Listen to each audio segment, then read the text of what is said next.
Sekarang kita masuk ke bagian kedua nih ya. Minggu kemarin kita nggak masuk karena saya berhalangan ya, tidak bisa.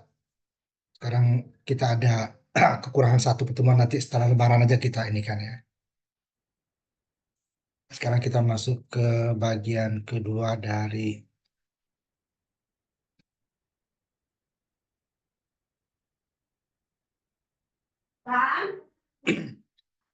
kemarin sebagai pengantar yang pertama ya. Sekarang kita udah masuk ke jenis pembangkit energi terbarukan yang paling banyak ya sekarang itu digunakan di dunia ya, termasuk di Indonesia untuk skalanya ya. Karena kalau sudah jadi panel itu untuk menjadikan listriknya gampang, tinggal dihadapkan ke arah matahari, kita dapat listrik langsung gitu ya. Apakah langsung digunakan atau lewat baterai dulu untuk penyimpanan. Nah, ini yang pembangkit listrik yang terbesar, yang paling mudah. Walaupun untuk pembuatan modulnya itu tidak mudah ya, karena itu dari bahan silikon juga, bahan semikonduktor ya, yang mengubah. Karena di bahan semikonduktor kita ada pelajari bahwa ada bahan semikonduktor yang dikenai cahaya maka menghasilkan arus listrik. Nah, ini dia aplikasinya ya. Selain untuk fotodioda ya. Jadi dia dikenai karena sinar matahari maka menghasilkan arus listrik. Dan pemasangannya setelah jadi modul ya, tinggal bisa dihubungkan langsung. Nah, di negara kita juga mulai dari zaman Presiden Pak SBY dulu sudah ditargetkan gitu ya untuk pembangkit energi terbarukan, bauran energi ya di Indonesia ini adalah 25%-nya itu tahun 2025 adalah energi terbarukan. Tapi sampai sekarang masih jauh itu ya, karena banyak kendala. Selagi pertama bahan fosil itu masih terjangkau ya. Kemudian tidak ada intensif khusus untuk pembangkit energi terbarukan. Karena jika energi terbarukan itu diadu sama energi fosil, itu harga jualnya itu masih sangat tinggi ya. Belum ada energi terbarukan itu yang kalau hanya diadu harganya langsung ya, tanpa mengikut sertakan komponen-komponen umpamanya eh, akibat lingkungan dari pembangkit tersebut ya, sehingga harus ada semacam intensif ya untuk energi terbarukan baru dia bisa face to face diadu dengan energi fosil. Kalau tidak masih sampai sekarang belum ada ya energi terbarukan itu yang harganya per kWh-nya itu lebih murah dibandingkan dengan dari apa namanya pembangkitnya dengan harga jual ya, yang dibangkitkan dengan harga jual, biaya dengan harga jual itu masih belum. Nah, energi surya di sini nanti kita akan lebih banyak untuk apa namanya menjadi energi listrik di sini ya, karena nanti dari energi surya itu bisa ada dua cara yang langsung menggunakan pertama dengan fotovoltaik atau langsung dengan pemusatan energi. Ini di panasnya yang diambil ya. Dari panasnya itu bisa nanti menghasilkan pembangkit lain. Nah, kalau dari fotovoltaik itu adalah mengubah energi matahari secara langsung ya menggunakan efek fotoelektrik, macam fotodioda gitu kalau di bahan semikonduktor. Tapi itu tidak sama ya. Jadi dia mengubah matahari langsung menjadi energi listrik DC ya. Kemudian kalau yang pemusatan itu biasanya diambil panasnya nanti. Jadi kalau sudah panasnya diambil itu bisa digunakan untuk yang lain. Seperti untuk memanaskan boiler dan semacamnya. Kemudian untuk mengoptimalkannya itu bisa dengan tracker, nanti akan kita bahas di bagian belakang ya, tracker itu. Tapi tidak semua itu perlu kita tracker. Kalau di Indonesia itu sebenarnya cukup ya. Nah, ada dulu penelitian di angkatan kakak kelas kamu itu emang ada apa, kelebihan ya dari motor trackernya terhadap hasil akhir jika kita menggunakan yang statis dengan yang tracker ya, yang pakai pelacak. Kita ada selisihnya, tapi kelemahannya pada saat matahari tidak ada kan trackernya jalan terus. Sedangkan hasilnya tidak ada, karena nanti dia akan minus gitu ya. Tapi jika ada matahari itu dia akan lebih banyak dihasilkan listrik yang didapatkan, daya yang dihasilkan. Sudah ada nanti bisa saya lihatkan nanti ya. Nah, untuk skala besar itu disebut biasanya taman surya. Itu kumpulan. Nah, kalau di Indonesia yang besar itu kemarin tahun yang lalu ya kalau nggak salah itu di Waduk Cirata, Jawa Barat ya. Jadi kalau di tempat permukaan tanah itu kadang-kadang terganggu tanaman lain atau peruntukan yang lainnya, kecuali di atap gitu ya. Cuman masalahnya di Indonesia pembangkit energi surya atap ini antara kebijakan pemerintah SDM ya, Kementerian Energi dan PLTN itu, PLN ya itu masih belum sinkron. Di PLN itu untuk energi surya atap itu dimaksimalkan hanya sampai 30% daripada daya yang kita langganan dengan PLN. Jika kita langganan 1.300 ya paling 400-an yang diperbolehkan. Kalau tidak kita nanti dicabut. Sudah ada kejadian di Bali, akhirnya mereka ya dicabut, ya udah dia pakai 100% energi surya. Harusnya kan, makanya yang 25% dari rencana pemerintah itu susah tercapai karena ada konflik kepentingan. Kenapa PLN membatasi itu? Salah satunya adalah PLN itu kelebihan pasokan ya untuk Jawa Bali, transmisi Jawa Bali ya itu kelebihan pasokan karena waktu apa namanya proyek pemerintah 35.000 megawatt itu ya dilaksanakan, ternyata setelah dibangun keadaan ekonomi tidak sesuai yang diharapkan karena masalah COVID gitu ya dan sebagainya, sehingga pembangkit-pembangkit tersebut kelebihan energi. Sekarang kalau kita untuk menaikkan daya di Indonesia sangat mudah, menurunkan daya yang susah gitu ya. Nah, ini yang taman surya. Nah, ini yang akan lebih banyak kita bahas nanti karena dia bisa dihubungkan ke grid atau ke jaringan distribusi ya. Kalau kita di jaringan PLN ya. Ini yang untuk meningkatkan daya energi yang dihasilkan bisa juga menambahkan menggunakan lensa yang memfokuskan energi itu ke solar cell yang atau panel surya yang kita gunakan. Sedangkan kalau panasnya itu bisa digunakan untuk pembangkit seperti untuk menggerakkan generator, memanfaatkan panas uap dan sebagainya nanti ya.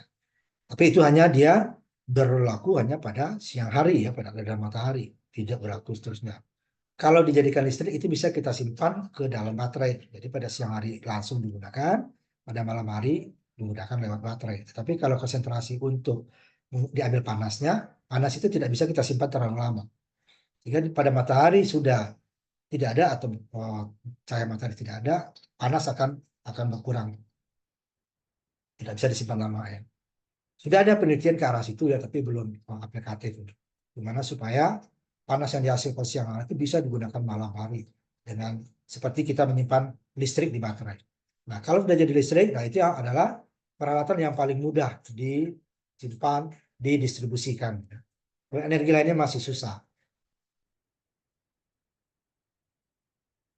Ini kalau yang cermin parabola tadi itu adalah untuk pemusatan ya, reflektor panas yang diambil. Seperti kita untuk membakar kertas gitu ya dengan menggunakan lensa cembung ya atau cekung. Jadi dia sifatnya itu adalah panasnya yang diambil. Nah ini tidak terlalu banyak digunakan ya karena batas waktunya itu terbatas. Nah, ini bisa digunakan untuk mesin Stirling ya, Stirling engine. Nah sebenarnya Stirling engine sebelum di pembangkit tenaga listrik kita bahas apa pemanasan dalam ya, mesin pemanasan dalam internal combustion itu sebenarnya Stirling engine itu duluan daripada internal combustion ya.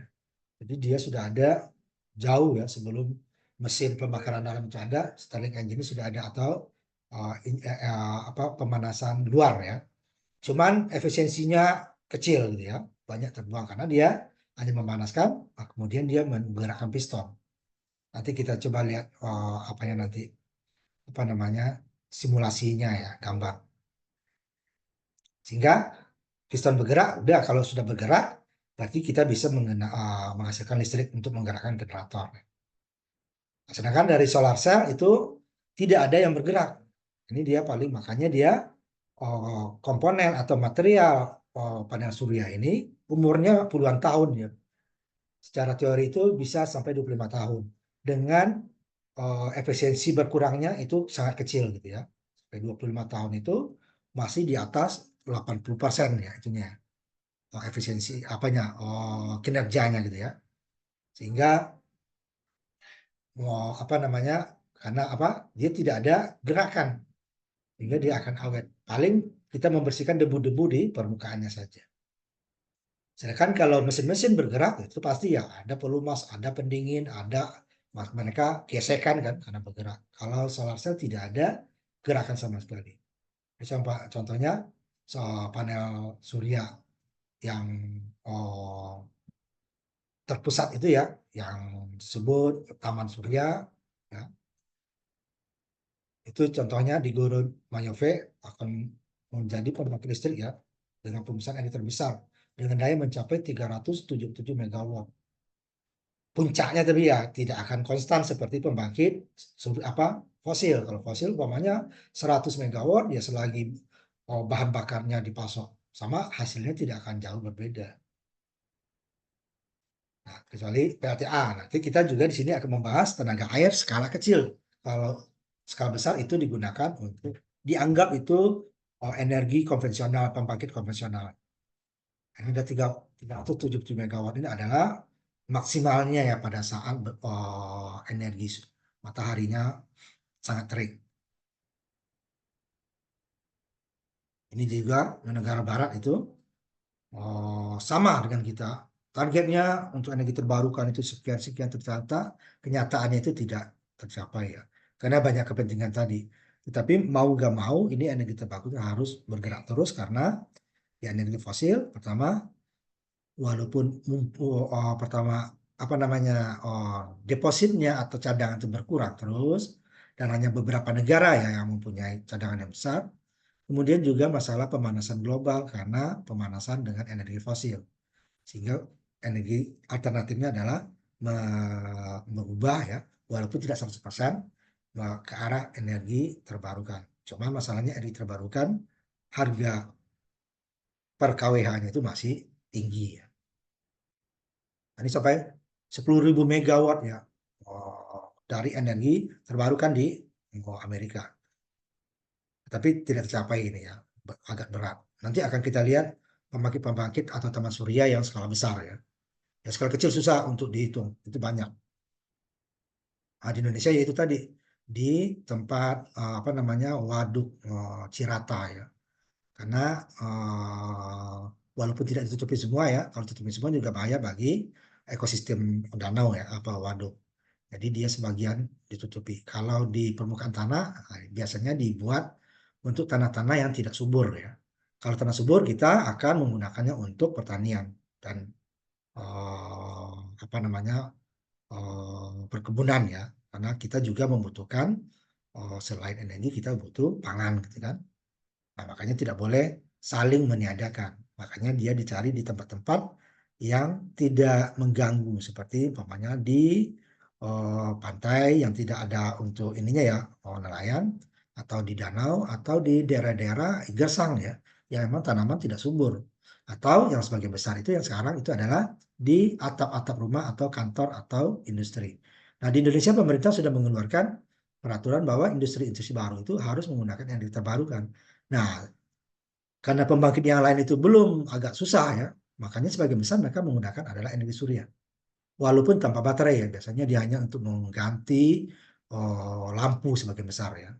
Kalau untuk menggerakkan motor dan sebagainya itu harus kita konversi dulu ya, inverter menjadi AC. Jadi harus disimpan ke baterai dulu, tidak bisa langsung. Kalau langsung nanti daya motornya tidak konstan nanti, input motornya. Nah, ini Taman Surya tadi untuk membedakan ya, sebagian dari aplikasi yang sangat besar dan yang dipasok untuk tingkat-tingkat lokal. Ini Taman Surya kadang-kadang disebut juga peternakan surya, walaupun itu bukan ternak gitu ya. Ini biasanya yang berada pada daerah-daerah pertanian ya. Ingat lagi daerah pertanian yang tidak subur ya. Karena kalau dia diletakkan di daerah pertanian, tanaman di bawah ketutup ya sinar matahari sama dia sehingga sebagian besar tanaman itu tidak bisa tumbuh. Nah, sekarang sudah ada penelitian yang mencoba membuat tanaman di bawah bayang-bayang panel surya itu bisa dia tumbuh gitu ya. Nah, walaupun sekarang itu belum masih dalam taraf lab ya. Gimana supaya kalau di daerah-daerah pertanian dibuat, jadi masih bisa ditanam. Tapi sebagian besar tanaman itu tidak bisa tumbuh ya di bawah. Maka diambil di daerah-daerah yang tidak ada tanaman yang pertanian atau apa namanya eh, yang skala besar lah ya, seperti apa namanya kebun-kebun ya. Nah, tidak boleh kecuali daerah-daerah. Nah, itu yang menjadi karena dia memerlukan apa namanya pemakaian energi terbarukan sebagian besar itu memerlukan lahan yang luas ya, lahan yang luas. Hampir semua itu ya, lahan yang luas. Karena energinya tidak sepadat energi fosil ya.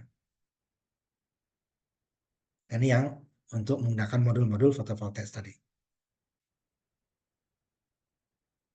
Kemudian yang taman surya tadi ya, ini ada tidak boleh kita kadang-kadang agak tersamarkan ya, dikacaukan dengan skala besar lainnya menggunakan panas ya, menggunakan generator. Jadi dia ini adalah fotovoltaik yang langsung mengubah energi matahari menjadi listrik. Nah, ada juga energi matahari yang diambil panasnya dengan memfokuskan tadi ya, sehingga dia panas itu akan menggerakkan generator lewat umpamanya boiler dulu atau langsung menggerakkan generator seperti Stirling engine tadi, pemanasan luar gitu ya, mesin pemanasan luar. Kalau diesel, bensin itu kan mesin pemanasan dalam ya. Jadi keduanya ini memiliki kelebihan dan kekurangan masing-masing ya. Ya kalau yang dipusatkan panas yang diambil tersebut, ya kita tidak bisa menyimpan panas. Belum ada teknologi sampai sekarang yang efektif untuk menyimpan panas terlalu lama. Yang bisa digunakan untuk pada saat matahari tidak ada. Tetapi kalau energi solar cell itu kita bisa menyimpan di baterai. Nah, makanya yang paling banyak energi surya ini digunakan adalah menggunakan teknologi fotovoltaik atau solar cell ya. Karena dia bisa disimpan. Ini udah 12 tahun yang lalu gitu ya, fotovoltaik melebihi jumlah konsentrasi sekitar perbandingan 40:1 ya. Karena itu tadi pemasangannya mudah, tidak ada keamanannya gampang ya. Karena kalau panas itu kan masih berbahaya, harus ada pengaman. Sedangkan solar cell tidak. Dan tidak memerlukan setelah panelnya jadi ya, setelah panelnya jadi tidak memerlukan perawatan yang terlalu memerlukan waktu, keahlian yang tidak terlalu tinggi di sini ya.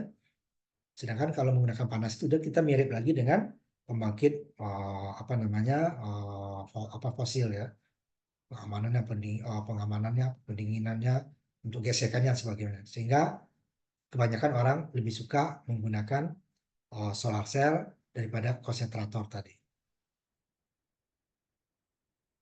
Kemudian ini untuk ukurannya ada yang disebut megawatt peak ya, ada yang untuk menggunakan outputnya DC karena DC-nya hasilnya kan DC ya. Baru nanti diubah kalau untuk masuk ke jaringan untuk skala besar tadi ya, yang peternakan surya itu harus dijadikan AC dulu dengan mengubah menyimpan ke baterai kemudian mengubah ke lewat inverter. Baru disamakan frekuensi dan amplitudonya, baru akan dikirim ke jaringan. Itu namanya nanti ya, penyamaan frekuensi ya, frekuensi amplitudonya dan fasanya. Ada juga ini yang menggunakan konversinya mega uh, watt AC, ada watt peak, ada output DC gitu ya. Itu terserah, yang penting kan hasilnya ya. Tanya untuk pengukurannya.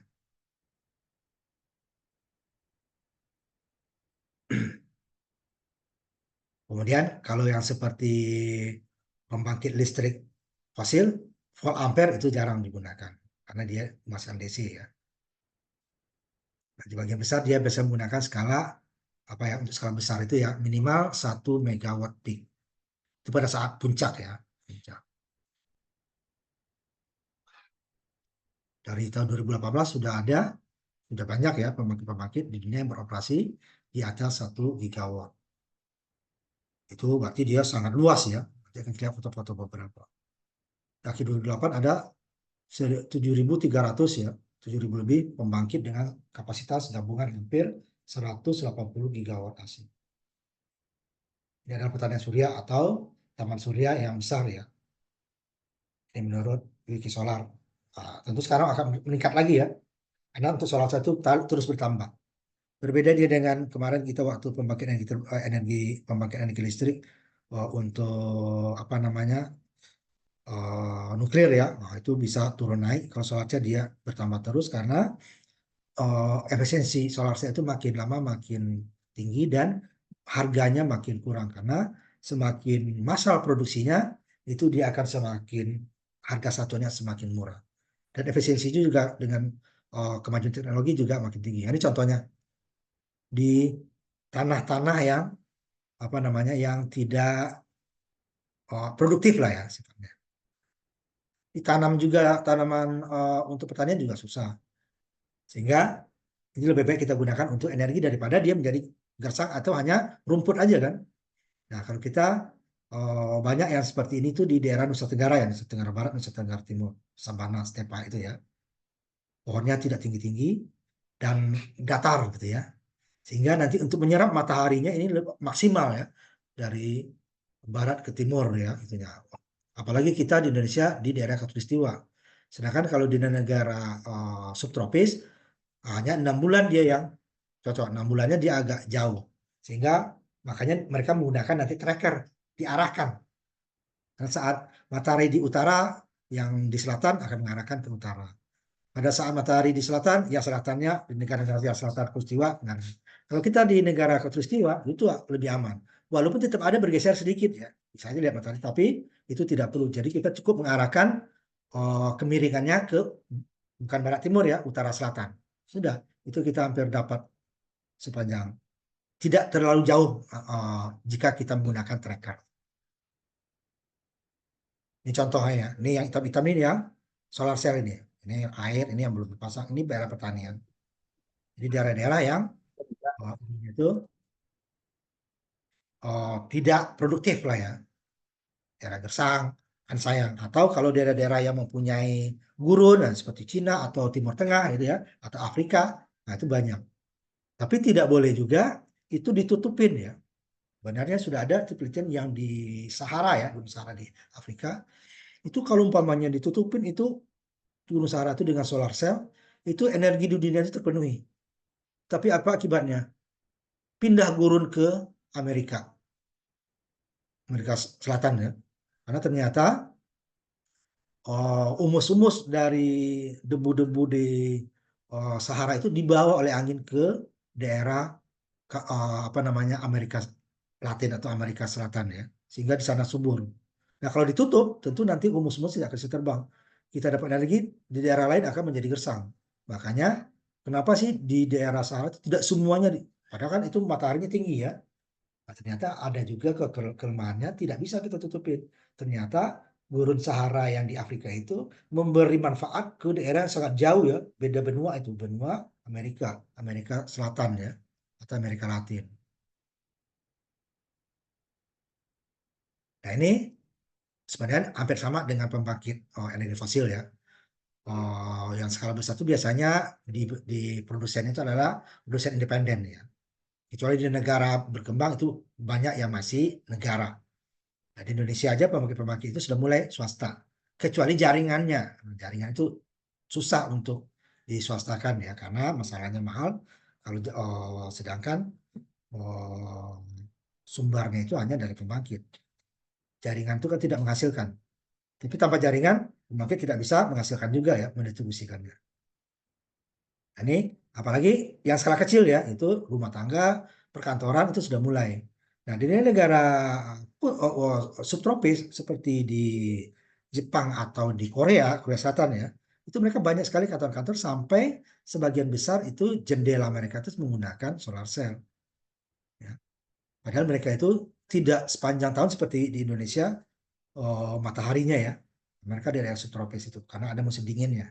Nah, kita yang hampir 24 hampir setahun itu ada matahari, kalaupun ada hujan ya, tidak terus-menerus kan.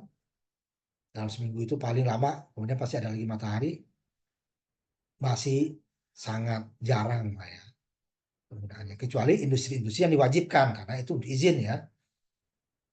Nah, ada masyarakat yang pingin, tetapi regulasi pemerintah masih belum. Nah, di negara maju ini ada disebut fit and tarif, semacam kredit pajak atau intensif lah. Tidak berupa uang, ya, tapi dia berupa pengurangan pajak yang diberikan terhadap mereka yang menggunakan energi terbarukan di rumah masing-masing atau di perkantoran masing-masing. Sehingga mereka mempunyai dua ini ya, ada yang langsung 2 meter, jadi langsung dibeli dan ekspor impor ya. Ada yang umpamanya tidak ada ekspor impor, mereka akan mendapat keringanan-keringanan pajak. Jadi ini sebenarnya biaya yang tersamar ya diturunkan supaya masyarakat mau menggunakan energi terbarukan. Nah, terutama yang paling mudah itu adalah solar cell ya atau panel surya. Nah, ini kalau masing-masing penduduk, katakanlah nggak usah dia 50% ya, 20% saja dari energi listrik mereka yang biasanya semua dari jaringan listrik fosil ya, itu digunakan solar cell, itu akan sangat besar pengaruhnya terhadap pemanasan global ya, penurunan pemanasan global. Tetapi tidak semua negara menerapkan ini. Ada negara Eropa nanti juga kita lihat, wah, pertama memberikan fit and tarif, kemudian tiba-tiba cabut lagi. Ya, tidak konsisten. Jadi bukan hanya Indonesia tidak konsisten, hampir semua negara itu tidak konsisten terhadap energi terbarukan. Satu saat mendukung, satu saat agak menghambat gitu ya. Sehingga makanya perkembangannya bukan hanya di Indonesia, di dunia itu juga agak lambat. Walaupun ada pengaruh-pengaruh lain terhadap itu ya, masalah politik, ekonomi ya, dan sebagainya. Ini awalnya Taman Surya ini udah skala besar ya. Taman Surya itu pada tahun 80-an ya, mulai di California menggunakan instalasi kecil ya, 5 megawatt. Karena namanya awal-awal ya, orang kan tentu investasi nggak yakin ya, dengan satu megawatt, kemudian 5 megawatt. Kemudian dinonaktifkan lagi ya. Kemudian ada juga yang dibangun. Nah itu dia, bangun dinonaktifkan, dibangun dinonaktifkan. Nah kalau sekarang yang skala besar sudah mulai ya.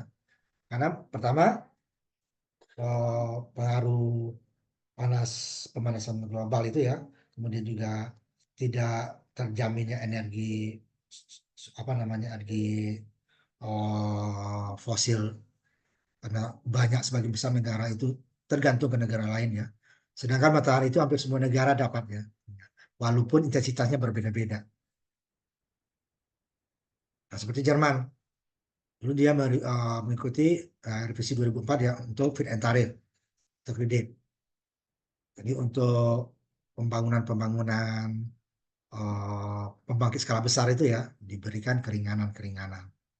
Karena kalau tidak akan susah dia menjual listriknya bersaing dengan energi fosil. Ini sebanyak berapa ratus, mustahil 1 megawatt sudah dibangun ya.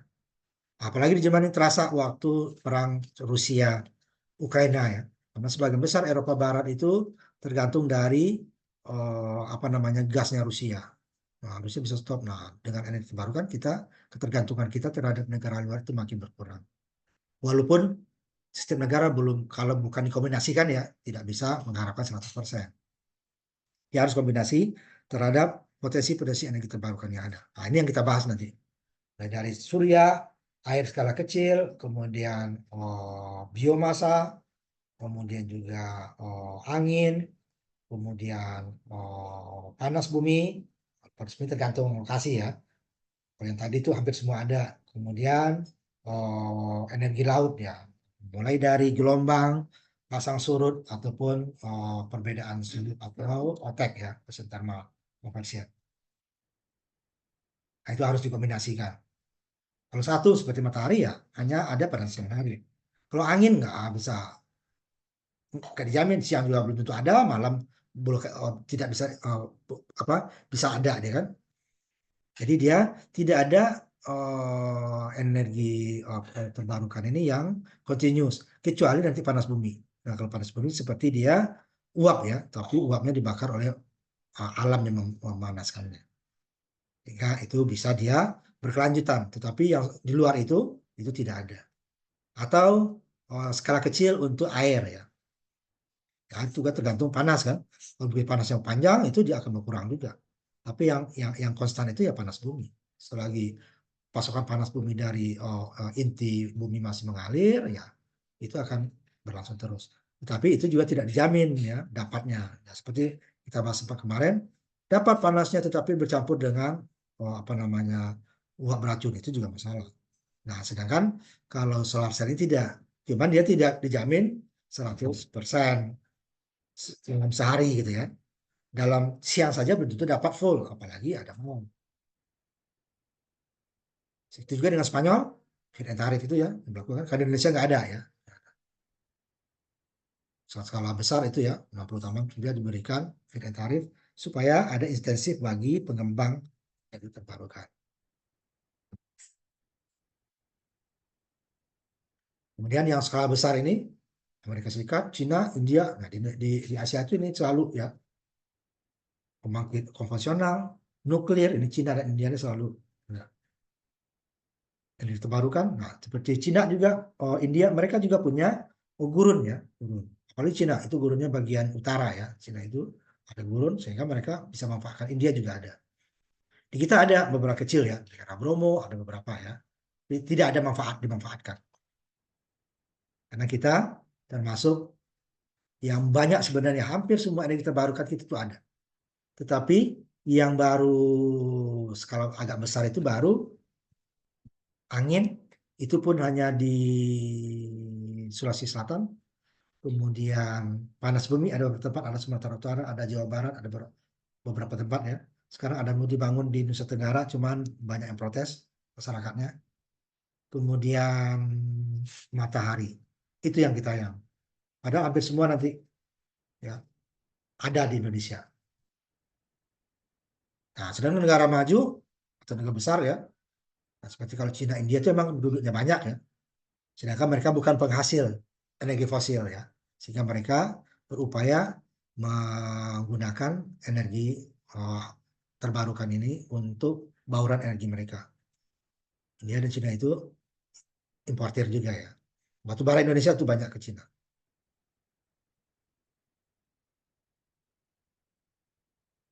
Ini dia yang lihat nih kan, di daerah-daerah yang hanya tumbuh rumput atau tanaman-tanaman kecil ya. Jadi kalaupun kita taruh di sana, itu juga tidak akan mengganggu ya. Digunakan untuk yang lain juga nggak tumbuh dia kan. Nah, tanah-tanah seperti inilah yang bisa digunakan kalau di daratan. Kalau di pantai juga yang tidak digunakan untuk keperluan apa namanya penangkapan ikan, pelabuhan atau lalu lintas laut serta daerah wisata itu bisa digunakan. Itu dengan ininya akan lebih mahal ya karena nanti terjadi korosi karena air laut. Ini tanaman surya di Portugal ya 2006. Di Indonesia di Waduk Cirata ya. Nanti bisa dilihat di Google atau di YouTube. Nah, ini dia penentuan tapak dan penggunaan lahan tersebut. Karena lahan tersebut juga bisa diperlukan untuk keperluan lain. Nah, itu yang perlu kita apa namanya perlu kita garis bawahi ya. Karena energi terbarukan membutuhkan lahannya, luas ya, lahannya yang luas dibandingkan dengan energi fosil. Lihat pembangkit hanya beberapa hektar, kadang hanya 1 hektar, beberapa hektar itu cukup. Tapi kalau energi fosil, apa energi terbarukan luas. Nah, ini baru matahari ya. Nanti yang lain kita lihat juga. Jadi luas bahan itu dibutuhkan untuk output daya yang diinginkan. Tetapi tidak bisa juga daya sekian kita belum tentu dapat karena tergantung landscape tanahnya ya, pada lokasinya, kemiringannya kemana, ya. Kemudian terhadap apa namanya juga bayangan ada nggak bayangan antara daerah satu dengan lainnya. Dan kalau daerah bayangan itu banyak kan itu akan menurunkan efisiensi daripada solar cell nanti. Dan nggak mungkin kita buat rata semua kan, nah susah karena itu sangat luas ya. Nah ini dengan kalau kemiringan tadi bisa diatur dengan kemiringannya ya untuk meningkatkan efisiensi sehingga dia menghadap yang maksimal itu kan dia menghadap matahari tegak lurus ya. Tapi kan tidak mungkin semua. Kalau skala besar seperti ini, gimana kita membuat dia tegak lurus terus?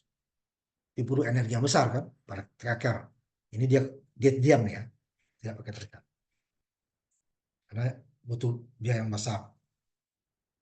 Ini dia. Nah, sedangkan kemiringannya bisa diatur ya. Walaupun nanti matahari bergeraknya di sepanjang tahun tidak sama. Itu pada saat dia agak menjauh, umpamanya kita di utara di ke arah selatan atau selatan ke utara, ya efisiensi penerimaannya akan turun. Kecuali kita menggunakan tracker atau pengarahan menggerakkan ke arah matahari gitu ya. Ini dia untuk apa namanya meningkatkan ya efisiensinya sekitar 50% ya. Itu kan 1 hektar lahan untuk 1 megawattnya. Sedangkan kalau pembangkit fosil 1 hektar itu udah sangat banyak ya. Puluhan bisa ratusan mega ya didapatkan. Ini hanya 1 hektar untuk per megawattnya. Itu pun daerah tropis ya. Di daerah subtropis seperti Eropa Utara itu membutuhkan 2 hektar, 2 kali lipat.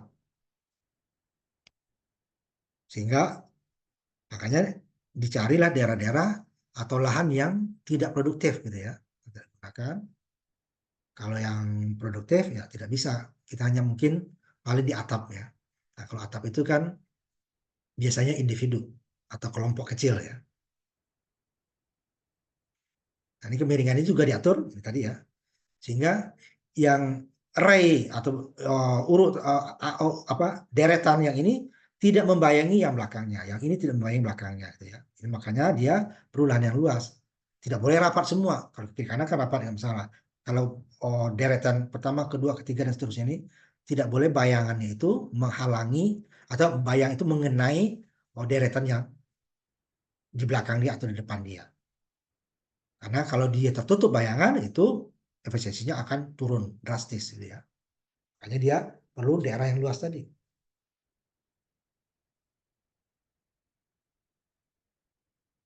Ini biasanya area yang 10% lebih tinggi ya dari area kemiringannya dapat disesuaikan untuk pelacak semua. Ini yang pakai tracker ya. Supaya kita itu biasanya digunakan untuk daerah subtropis. Karena matahari itu bergerak ya. Pada saat musim dingin di utara berarti matahari arahnya lebih ke selatan. Pada musim dingin di selatan arah matahari lebih ke utara. Pada sama-sama musim semi dua-duanya utara dan selatan itu dia pas di atas khatulistiwa mataharinya ya. Nah, kalau kita di khatulistiwa geser dikit aja. Mau dia di utara dia, di selatan dia, itu nggak jauh beda. Kecuali pada saat pas di tengah ya, itu yang paling maksimal pada daerah khatulistiwa. Matahari itu bergerak sepanjang 6 bulan ya. Dari utara ke selatan 6 bulan habis, itu dari selatan ke utara 6 bulan habis.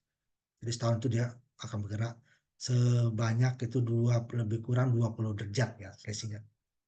Perintah utara dan selatan.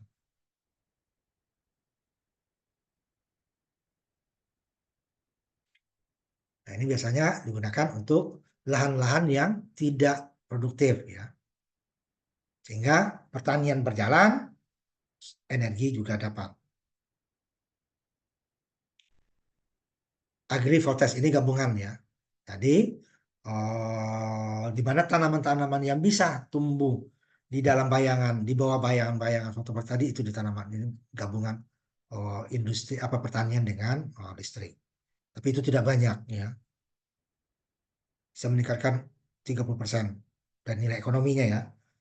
Nah, kalau yang ini tadi kan hanya rumput, siapa yang karena di Eropa tuh ternaknya bukan rumput makanannya, dia pakan sendiri ya.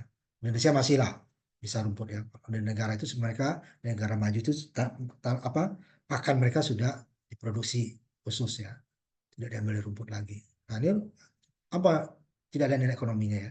Nah kalau ada tanaman yang seperti bisa tumbuh tadi di bawah apa namanya di bawah bayang terhadap bayangan tadi bisa tumbuh dan menghasilkan ya ini bisa menambah.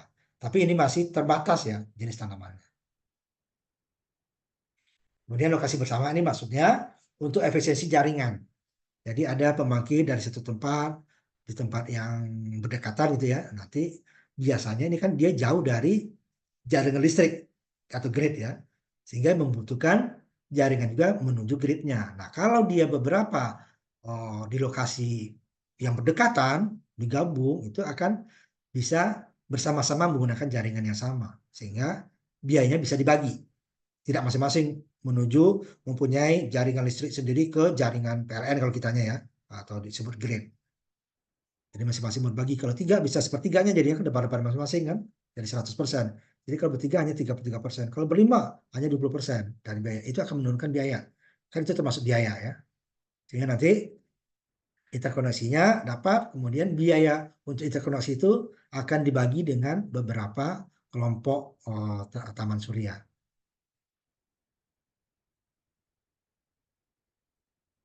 Yang taman surya itu adalah yang gabungan tadi ya, yang banyak, bukan yang pembangkit individu seperti di rumah, di pabrik gitu ya. Ini beberapa contoh di Sarangka Solar Park ya, terdapat 17 proyek. Nah, ini yang dekat-dekat pembangkit yang berbeda. Nah, dengan 11 pembangkit di Taman Surya Golmud dengan total kapasitas 500 MW. Jadi kalau masing-masing mereka membuat jaringan listriknya untuk disambungkan ke jaringan PLN kita ya atau grid ya, itu akan mahal. Jadi mereka gabung dulu baru di, di satu jaringan saja. Jadi biayanya dibayar bersama sehingga urunan jadinya kan akan lebih murah. Ini contoh ekstrimnya, semua pertanian surya di negara bagian barat ya India dan Cina itu kita yang banyak ya. Termasuk sebenarnya apa namanya Korea Selatan ya, Korea Selatan. Kejar India di Taman Surya Tunggal, Taman Surya Gujarat ya. Dan teknologinya yang bisa Taman Surya adalah sistem fotovoltaik PV ini fotovoltaik yang dipasang di tanah. Ya. Karena pembangkit listrik tenaga surya memerlukan lapangan yang bebas. Tidak ada yang menghalangi matahari mengenai fotovoltaiknya sehingga perlu balas. Kecuali nanti yang di rumah-rumah gitu kan. Jadi kita mengikuti aja atap atau bangunan. Sedangkan kalau yang di lapangan tersebut kita bisa mengarahkan kemana yang paling optimum atau energi yang paling banyak terserap. Tapi ingat lagi lahannya adalah lahan yang non produktif. Jangan daerah pertanian, berarti pertanian kita akan berkurang. Atau peternakan. Nah, di peternakan bisa untuk kandang-kandangnya ya, kandang-kandangnya bisa dipergunakan. Bukan di tempat mereka makan seperti ladang-ladang mereka makan ya. Nanti rumputnya pada mati nanti. Atau tumbuhnya tidak subur. Ini, sehingga di tanah itu bisa diarahkan, bisa menggunakan pelacak karena dia cuman resikonya ada lahan yang terpakai yang tidak bisa dipergunakan untuk yang lain. Itu hampir semua energi surya seperti itu. Peluang yang besar, lahan tersebut tidak boleh digunakan. Ini kalau tracker atau pelacak ini dapat meningkatkan kinerja karena dia akan mengarahkan ke arah matahari.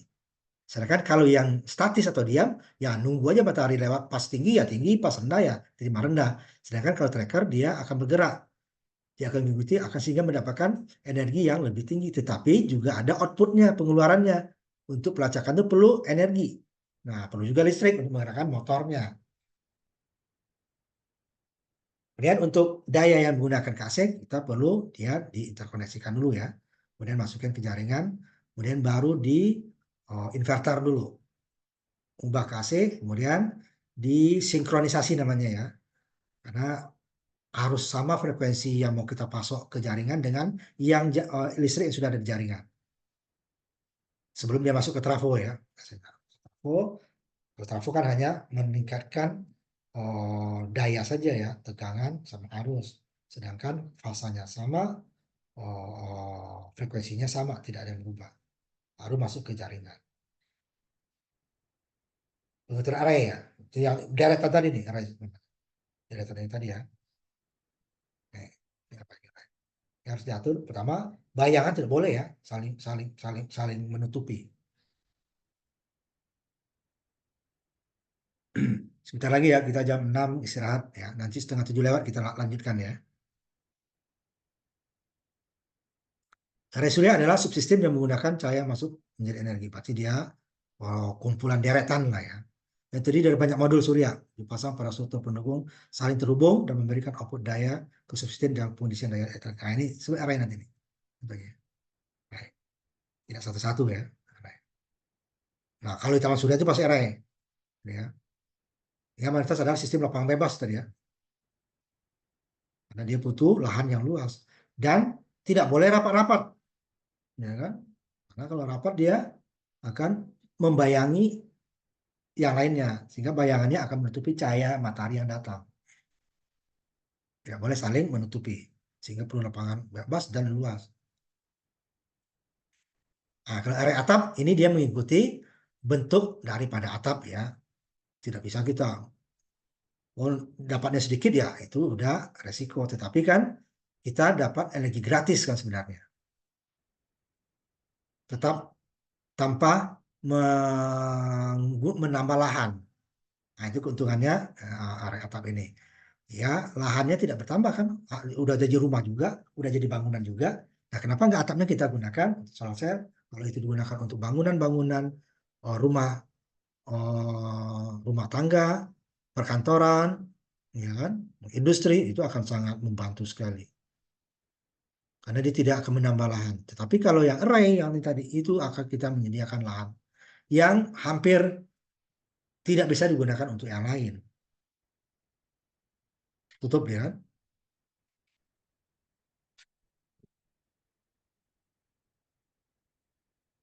Kemudian dalam beberapa kasus ya itu ya, kalau di kita nih kemiringannya itu kita akan kalau karena kita kan berada di daerah khatulistiwa.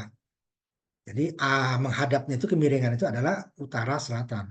Boleh miring ke utara, boleh ke selatan. Kalau kita di Pulau Jawa ini kan sebenarnya kita harusnya ngadapnya ke selatan miringnya. Kenapa? Karena kita di utara khatulistiwa ya. Sedikit di selatan ya. Kita hadapnya ke utara miringnya. Kalau yang seperti Kalimantan Utara gitu ya, beberapa Sulawesi Utara, kemudian beberapa Sumatera ya, Sumatera Utara sama Aceh kalau nggak salah itu bisa menghadap ke selatan karena dia di utara Khatulistiwa. Nah, kalau kita kan selatan Khatulistiwa. Tapi kalaupun dia utara selatan itu nggak jauh beda ya, tapi lebih optimum itu. Jangan menghadap barat timur. Kalau menghadap barat timur hanya setengah dari setengah hari yang kita dapat, seperempat. Dan setengahnya kita nggak dapat. Kalau array lapangan ya, tapi kalau atap nggak mungkin. Kita harap rumahnya harus menghadap utara selatan semua kan nggak. Jadi dia atap menghadap mana ya tinggal kita ikutin saja. Kalau barat timur juga ya mau resiko gitu ya. Pada saat matahari barat ya yang bagian barat yang dapat matahari, pada yang timur ya yang timur yang dapat. Itu sudah karena keuntungan kita adalah tidak menambah lahan yang dipakai. Sudah lahan bangunan saja. Kekurangannya ya kita mengikuti bentuknya bangunan. Tidak bisa kita ubah seperti yang lapangan. Kalau lapangan kita bisa, oh matahari Arabnya ngadep mana yang optimum bisa. Untuk yang di daerah tropis ini kemiringan bisa kita atur ya. Itu yang di lapangan ya. Karena dia matahari itu bergerak. Tapi yang tajam itu kan yang tiap hari berubah kan adalah dari barat ke timur ya. Dari timur ke barat. Pergerakan utara selatan itu 6 bulan itu jaraknya. Bulan dia lebih cenderung ke utara, 6 bulan lagi ke selatan. Pada tengah 6 bulan itu, umpamanya 6 bulan, 3 bulan pertama itu pas di Katulistiwa. Jadi Katulistiwa itu dua dapatnya daerah maksimalnya. 3 bulan pertama Katulistiwa. 0 sampai 3 bulan itu ke utara dia. Sampai 3 bulan pas Katulistiwa. 4 ke 6 ke selatan. Nanti 3 bulan lagi ke Katulistiwa lagi. 3 bulan lagi ke utara. Arahnya cenderungnya matahari itu ya. Nah, sehingga kita di daerah Katulistiwa ini dua-duanya dapat gitu ya. Jadi tidak perlu kita terlalu kalau yang di lapangan ya ke, ke ke utara atau selatannya cukup utara selatan salah satunya bebas asal jangan barat timur. Tapi kalau atap mau nggak mau ya kita mengikuti. Kan nggak mungkin kita merombak atap rumah atau bangunan gara-gara hanya untuk dalam ini. Biayanya sangat mahal. Makin meningkat lagi biaya nanti kan. Ini tidak terlalu menambah biaya hasilnya juga. Nah, ini karena udah jam 6 ya kita istirahat dulu ya. Jadi kita lanjutkan lagi setelah setengah 7 lewat lah ya. Setengah 7 paling cepat. Kita istirahat dulu sambil menunggu yang berbuka puasa ya. Kita lanjut yang tadi energi surya ya.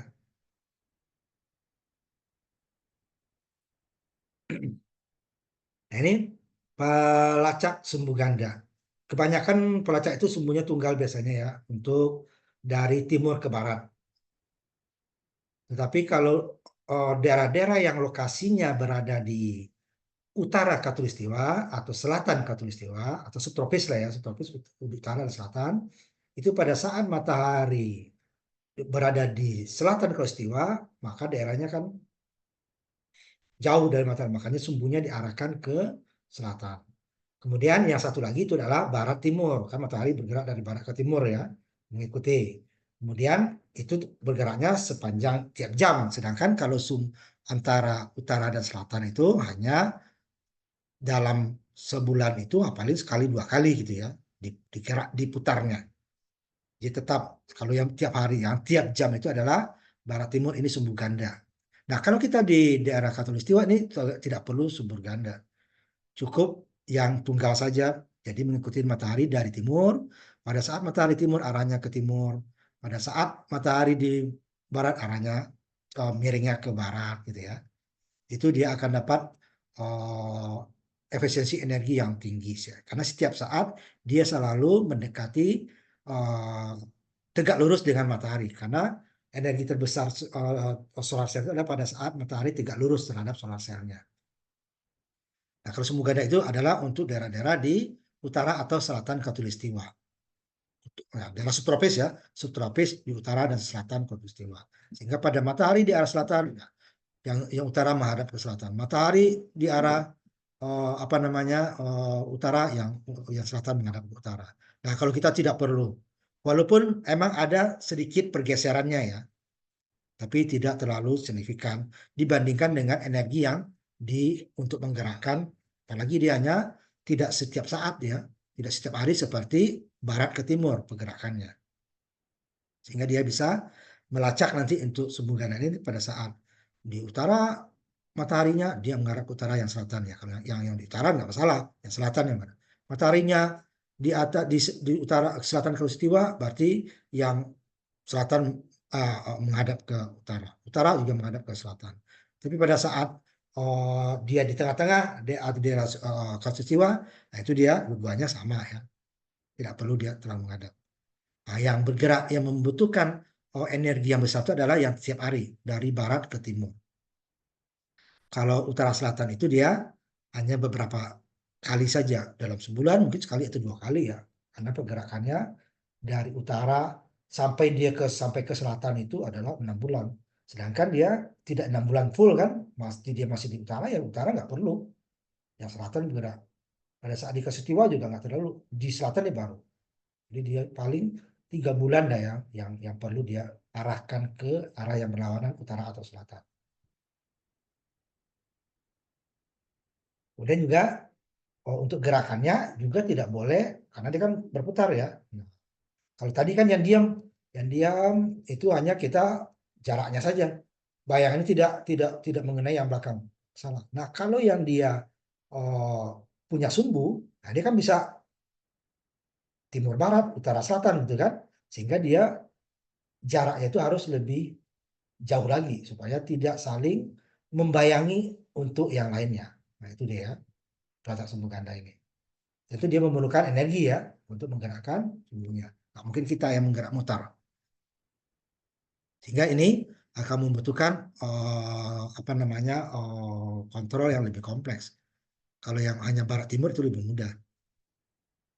Atau sekarang ada juga pakai sensor, pokoknya jika ada matahari dia akan menghadap ke sana.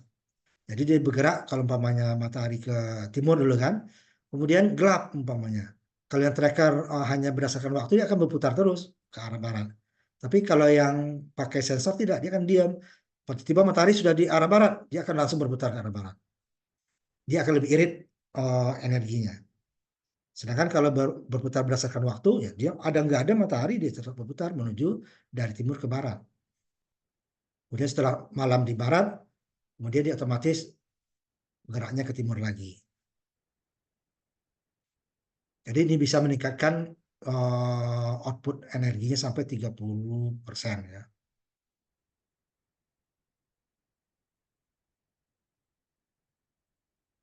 Ini pada saat matahari terik ya. Kalau dia radiasinya menyebar atau karena kondisi mendung itu pasti akan turun. Makanya seperti saya bilang tadi, pelacak sumbu ganda ini biasanya sering digunakan untuk daerah subtropis. Karena ada saatnya matahari jauh dari daerah mereka, utara atau selatan gitu ya. Kalau kita di tropis udah mau di utara, mau di selatan, ini terjadi apalagi pada saat di khatulistiwa. Nah, ini yang pakai sumbu. Jadi dia arraynya itu tidak nyambung panjang seperti tadi. Kalau ini kan dari ujung ke ujung bisa nyambung ya seperti tadi ya. Ini statis nih ya, tidak bisa kita gerakkan. Pun kalau gerakannya hanya barat timur. Nah, kalau dia sumbu ganda itu harus kita pisah-pisah. Kalau dia panjang banget kan motornya yang menggerakkan kan berat. Ini kan ya. Hanya berapa panel nih? Ini 5 kali 5, 5 kali 6, 30 panel ya. Ini pun sudah berat nih ya, motor lumayan motornya. Enggak jarak-jarak kan dari tadi kan, karena dia bisa ke kiri, ke kanan, ke belakang, ke depan miringnya ya. Ini sumbu ganda. Masing-masing sumbunya sendiri. Dia akan selalu menghadap ke matahari, cahaya matahari. Nah, ini biasanya di daerah subtropis. Apakah subtropis utara khatulistiwa atau selatan khatulistiwa. Nah, ini kalau ini bisa di daerah tropis juga. Sumbu tunggal ini dia pelacakannya adalah menghadap matahari dari kalau pagi ke timur, kalau sore ke barat. Ini dia ya. Sehingga eh, ini bisa panjang seperti yang tadi. Tapi itu tidak boleh terlalu panjang ya, karena nanti motornya berat nih.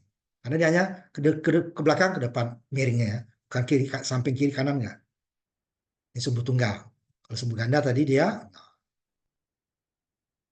bisa ke kiri, ya kan? Bisa ke belakang, ke depan miringnya ini ke depan ya. Nanti bisa ke belakang, bisa ke kiri, bisa ke kanan.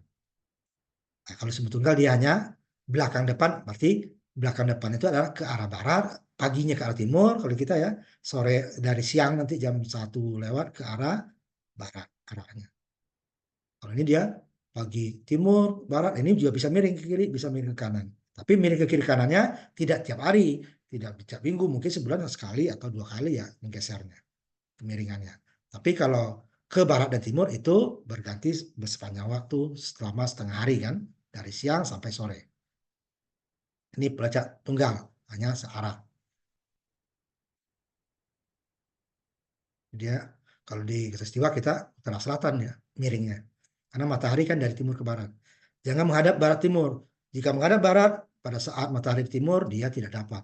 Menghadap timur pada saat di barat dia tidak dapat. Tapi kalau menghadap utara selatan itu dari matahari bergerak dari timur ke barat selalu dapat.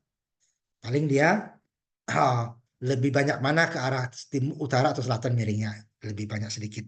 Tapi dia akan selalu kena sama matahari. Ini dia disediakan sepanjang sumbu utara selatan. Bisa menggunakan motor, bisa motor dengan sensor gitu ya. Bisa juga dia hanya berdasarkan waktu seperti kita timer ya.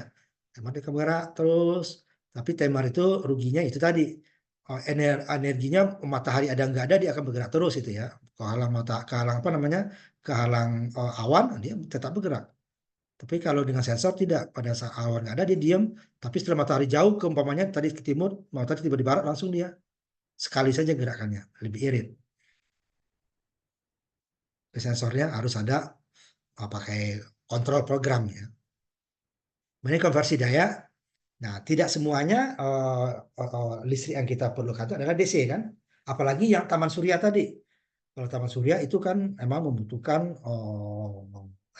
energinya besar kan, sehingga bisa dikonversi ke AC. Ini yang digunakan dengan baru dimasuk trafo, transformator, baru masuk ke jaringan. Nah, kalau mereka beberapa kelompok, mereka akan bersatu untuk membangun jaringan yang sama menuju jaringan yang sudah ada. Itu setelah melewati namanya apa namanya sinkronisasi ya. Karena nanti oh, tegangan di jaringan dengan tegangan yang kita pasok harus sama. Amplitudonya, nanti voltnya ya. Kemudian fasanya harus sefasa. Kemudian oh, frekuensinya harus sama. Kalau tidak nanti dia akan merusak peralatan nanti. Karena masih sinkronisasi. Sama juga dengan pembangkit-pembangkit energi bukan terbarukan ya. Pokoknya jika ada umpamanya ada PLTA, ada PLTU, ada PLTD gitu kan, mau digabung itu harus disinkronkan dulu. Ada alatnya ya untuk menyamakan frekuensi sehingga yang masuk itu dia nanti energinya bertambah dengan frekuensi yang sama, amplitudo yang sama, fasa yang sama gitu ya. Ini diperlukan nanti inverter untuk mengubah tegangan DC menjadi AC. Nah, ini ada beberapa, ada yang berkelompok, ada yang nanti dia individu ya. Inverter. Ada dua alternatif. Pertama ya, konfigurasi peralatan inverternya terpusat dan string. Nah, deretannya ya, deretan, meskipun beberapa kasus itu ada mikro individu ya masing-masing. Jadi masing-masing ini tadi sudah di keluarnya AC pakai inverter ya. Ada juga nanti yang gabungan dulu. Umpamanya satu baris, umpamanya satu inverter atau beberapa baris satu inverter. Jadi udah keluar AC, baru nanti masuk ke transformator step up biasanya ya untuk tegangan tinggi. Nah itu dia konversi dayanya perlu diubah karena mau masuk jaringan, karena jaringan itu adalah tegangan AC, sehingga sedangkan solar cell menghasilkan DC. Nah ini dia satu-satunya pembangkit ya listrik yang sekarang yang ada yang listriknya adalah DC. Nah selainnya nanti AC, nanti angin kita juga AC. Nah, ini yang DC dia. Sehingga kalau untuk DC langsung bisa dipakai, udah baterai saja ya untuk penyimpanannya. Bisa inverter terpusat, pokoknya digabungan semua gitu ya. Gabungan satu bahan di sini, satu inverter. Itu inverter itu besar ya, itu daya dia. Tentu dia setelah ke baterai ya untuk inverter, masuk nanti baru ke trafo. Ini dia bagian-bagian inverter ini. Pusat. Tentu dia ininya besar. Ada juga nanti yang individu, tentu banyak. Ya kan? Ada kelemahannya kalau terpusat ini di jumlah kecil itu besar ya. Tapi kalau rusak satu ini akan rusak satu blok. Tapi kalau individu, individu saja yang rusak, tetapi dia perlu banyak, gitu kan? Atau beberapa kelompok, satu baris, umpamanya. Itu tergantung dalam perhitungan. Dua-duanya ada keuntungan dan ruginya ya. Ini yang terpusat. Ini sampai 2 hektar ya. Ini untuk 1 mega aja 2 hektar. Bayangkan. Ini di Eropa nih. Kalau di daerah Katulistiwa ini 1 mega ini cukup 1 hektar. Peaknya nih ya. Kalau dia apa namanya mataharinya kurang tentu otomatis turun. Kemudian yang string gitu ya, dia lebih rendah, bagian-bagiannya akan apa dibuat eh, lebih sedikit ininya ya, apa namanya solar panelnya yang digabung satu inverter. Kita sering memiliki kapasitas lebih rendah ya, yang urutan 10 kilo. Ini jadi bisa 1 mega, 1 mega, satu blok. Jadi dia 10 kilo satu. Nah, keuntungannya ya kalau rusak hanya 10 kilo yang kita tidak dapat. Kalau ini bisa 1 mega energi tidak bisa disalurkan. Dua-duanya ada kelebihan dan keuntungannya ya. Itu waktu sama pembangkit itu dulu kita juga ada yang gabungan, ada yang binar itu kan, PTU. Itu masing-masing ada kelebihan kekurangannya. Ini biasanya keseluruhan atau bagian dari deretan susunan surya dalam keseluruhan pembangkit. Jadi satu-satu ini ya, satu-satu deret. Ada keuntungannya meningkatkan efisiensi pertanian surya ya, di mana bagian array berbeda mengalami tingkat isolasi yang berbeda. Biasa diatur dengan orientasi berbeda atau dikemas secara ketat untuk minimalkan area situsnya ya. Ini dari sistem fungsi dari ini dia tergantung dari iklim utamanya ya, utama dari iklim itu. Nah, untuk iklim yang sama nanti baru input energi primer adalah penyinaran cahaya global pada bidang susunan surya tadi ya, atau solar panel. Pada giliran merupakan kombinasi dari radiasi yang langsung dan penyebaran radiasinya. Atau ada itunya tuh ya, hitung-hitungannya. Karena tidak semua energi matahari itu bisa menjadi listrik dia. Ada dia kalau karena terlalu panasnya malah mengurangi nanti. Nah, itu dari susunan panelnya itu ya.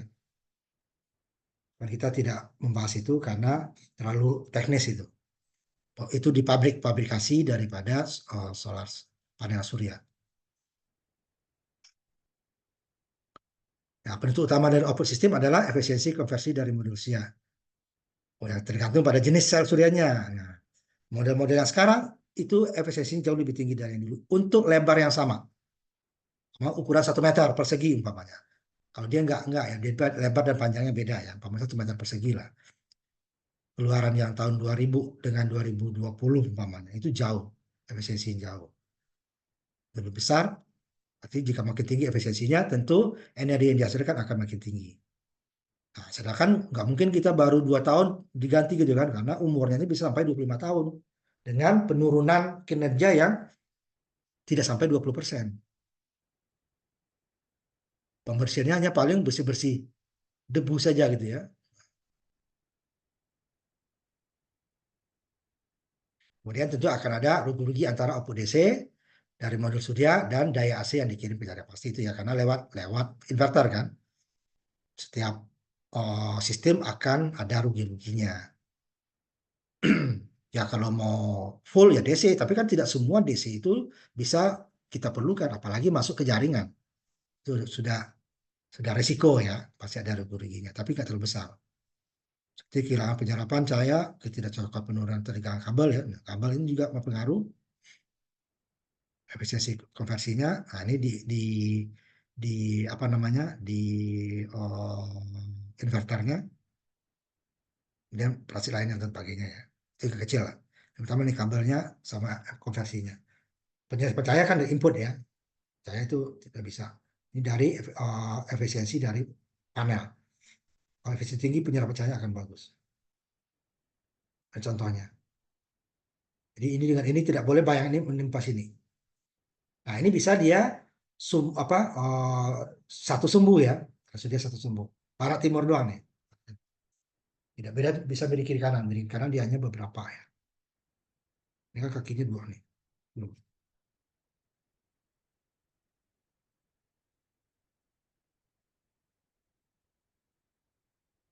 Ini rasio besar kinerjanya tadi ya. Biasanya melebihi dari 80% dari DC ke AC tadi ya. Kita di bawah 20% lah hilangnya. Dari daya yang dihasilkan oleh DC. Masuk ke panel apa namanya inverter. Baru keluar. Nah, lewat trafo itu juga akan ada penurunan rugi-rugi gitu ya. Tidak ada input dan output itu sama. Pasti ada rugi-ruginya. Kemudian ini degradasi atau penurunan sistem. Ini yang saya bilang tadi. Dari umur ya, dari umurnya. Jadi awalnya output sistem fotovoltaik menurun sebanyak 10% per tahun. Itu yang generasi awal ya. Tapi pada tahun 2010 tingkat degradasi penurunan ternyata adalah 0,5% per tahun. Ya. Ini dulu 10%, ini setengah. Dulu hanya setahun dapat 10%, ini 20 tahun baru dapatnya 10%. Ya. Ini 0,5% per tahun. Kalau 2 tahun kan baru 1%. Untuk dapat 10% kali 10 kan berarti 20 tahun generasi sebelum 2010. Kalau generasi sekarang mungkin lebih tinggi lagi ya. Dan bukan hanya penurunan degradasi atau efisiensinya ya, efisiensinya juga akan bertambah lebih tinggi. Sudah lebih tinggi, kemudian uh, penurunannya rendah gitu ya. Hingga di sistem itu nanti hanya kehilangan 12% ya kinerja output dalam 25 tahun. Berarti masih layak itu, kan hanya 12%. Tetapi masalahnya diganti kenapa? Karena ada material baru atau bahan baru yang efisiensinya lebih tinggi. Itu aja sebenarnya. Ini kan 25 tahun masih wajar. Asal jangan diketok gitu ya, ketimpa.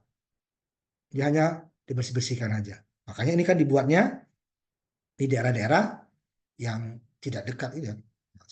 Kalau ini pecah, mas sengaja dipecahin gitu ya. Tidak ada yang menimpa ini.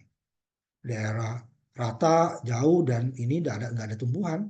Yang tumbuh hanya rumput doang. Nah, lihat di bawahnya rumput akan mati, nggak rumput aja mati. Apalagi tanaman lain. Tapi ada sekarang tanaman tertentu yang bisa hidup gitu ya. Tapi tentu nggak tinggi-tinggi dia, karena ini kan terbatas. Kalau dibuat tinggi nanti biaya lagi. Ya kan? Hanya 12%. Sangat, sangat kecil. Artinya 0,5% per tahun. Nah, ini karena 25% ini sudah kualitas apa namanya materialnya ya. Kalau di penerimaannya masih bagus. Tadi dapat katakan ini 1 mega di sini ya awalnya. Ini kan masih 80 mega lebih. 800 kilo lebih. Masih sangat ekonomis ya. Tapi masalahnya ada generasi baru yang efisiensinya lebih tinggi. Dengan luas tanah yang sama dapat listrik yang lebih besar. Nah itu sebenarnya berganti. Kemudian sistem menggunakan modul menurunkan 4% per tahun akan kehilangan 64% tadi kan. Berbeda sama. Nah, kali ini hanya kecil sekali ya. Nih ada juga, ini dari pabrik ya, garansi pabrik lah. Bisa sampai kinerja itu 90% dalam 10 tahun atau 80% selama 20 tahun. Sama ya tadi ya, setengah persen lah ini. Ini lebih, ini setengah persen lebih. Kemudian dengan plus minus 3% ya. Dengan matahari yang sama tentunya ya. Kalau matahari redup tentu nggak bisa. Dengan intensitas yang sama, ini intensitas yang sama ya.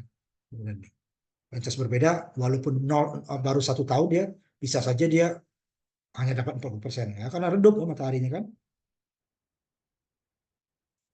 Nah ini di beberapa daerah, terutama daerah negara industri ini udah menjadi bisnis ya. Kalau kita kan lebih banyak ke pemerintah.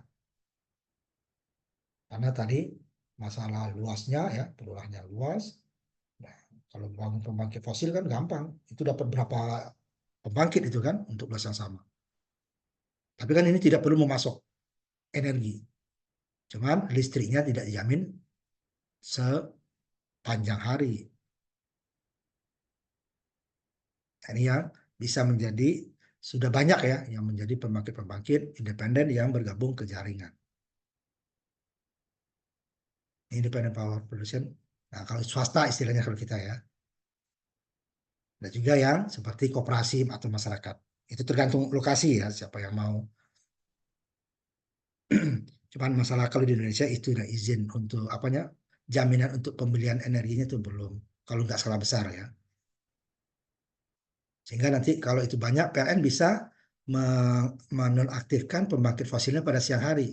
Malam hari baru dia aktif. Itu kan akan mengurangi pemakaian energi fosil. Minimal gitu ya, jangan mengganti 100% dulu. Minimal mengurangi.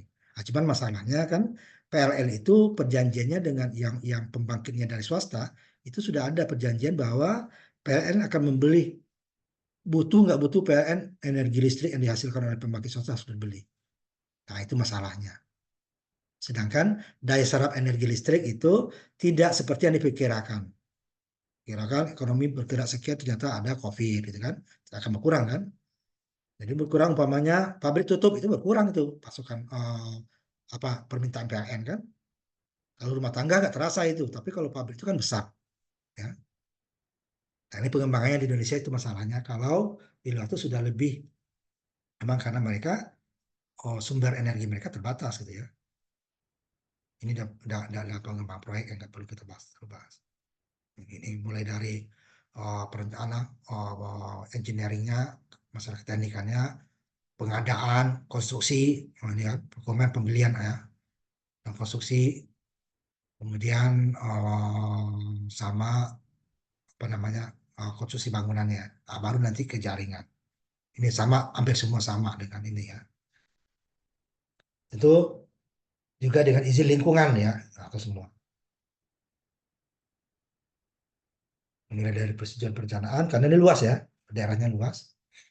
Tidak boleh di daerah resapan air gitu ya. Tadi banjir nanti. Kemudian persetujuan koneksi ke jaringannya ini antara pembangkit itu dengan, kalau kita kan PLN, kita kan tunggal ya. Kalau di luar itu ada swasta listrik, kita kan tunggal PLN. Pemerintah punya. Sudah ada perencanaan, kemudian persetujuan pembelian energi. Ini baru pinjaman ke bank kalau dia membutuhkan modal bank. Kemudian baru konstruksi ke jaringannya. Ini sama dengan pembangkit biasa. Ini ramah terhadap lingkungan ya. Orang lewat di situ apa nggak jadi masalah. Kalau pembangkitnya ada jarak. Seperti nanti angin itu nggak boleh, orang tanaman binatang di bawah nggak boleh, karena ada kemungkinannya dia terjadi, misalkan ya bahaya bagi orang. Kalau ini nggak ada bahayanya, bisa menjadi tempat rekreasi, dan pemiliknya juga bisa masyarakat setempat, asal ada dukungan dari pemerintah biasanya, karena untuk perizinan ya, perizinan dan pembelian listrik. Ini dia persetujuan perencanaan, nama persetujuan perencanaan sudah disetujui, baru nanti tentu masalah biaya ya, kemudian baru nanti apa persetujuan kerjasama dengan jaringan. Kalau kita PLN-nya ya, berapa per kWh dibeli harganya. Kemudian koneksi jaringan dari pembangkit ke, itu biasanya itu pembangkit yang bangun ya, ke jaringan itu pembangkit. Dan biasanya jangan terlalu jauh. Kalau terlalu jauh nanti malah biayanya akan meningkat. Sedangkan biaya listriknya tidak bisa meningkat seperti yang kita inginkan. Nah, itu dia.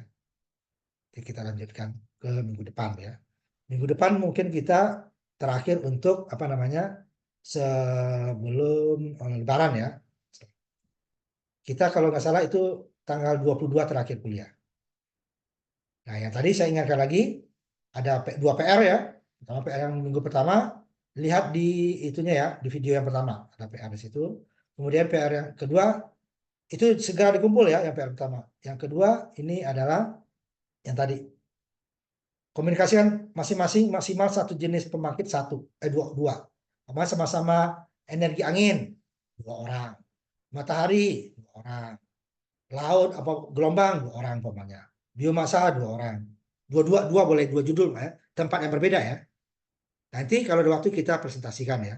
Nah sampai di sini boleh kita hari ini udah jam 7 lewat ya. Kita ketemu lagi nanti minggu depan untuk pertemuan terakhir untuk sebelum libur ya. Nah, kita tutup ya. Lihat PR-nya ya. Lihat ini di sini ya. Nah, di apa namanya? Di itu Google Classroom. Saya lihat orang pesertanya belum. Saya cek dulu ya sebentar. Saya cek dulu nih, saya share. Google Classroom ya. Belum ada yang sudah ya. Cakra, Dava, 3 Aris, 4 Lukman, 5 6 ya. Hampir udah berapa banyak ya? 1 2 3 4 5 6 7. Ada 3 orang lagi yang belum bayar. Ini tinggal diklik di ini yang saya kirimkan ya. WA yang saya kirimkan. Kan ada di situ link Google Classroom kan. Tinggal diklik langsung email kamu masuk. Nah, nanti bisa ngambil videonya kuliah di situ, tugas di situ.